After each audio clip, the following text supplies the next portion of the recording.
Number one, I think that law enforcement should look at communities that have high police interaction and develop a neighborhood program where they walk the beat intentionally in those neighborhoods to build relationships in those neighborhoods outside of the moments when they're called in 911 for a police call. Secondly, I think that law enforcement should have to volunteer with community organizations, that they should build partnerships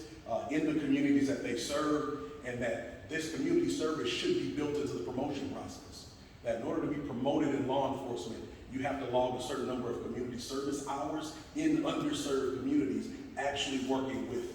those that are over-policed. Third thing,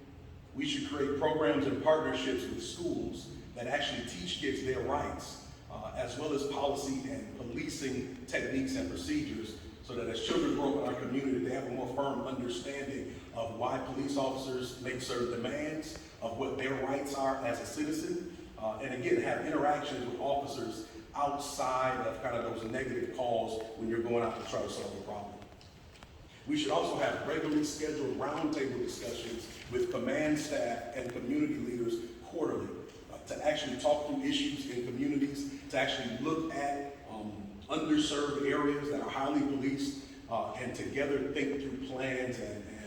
ways that that community can be improved and that they can work together with law enforcement. Last thing, law enforcement officers should live in the communities that they police in. There's a degree of freedom in being able to live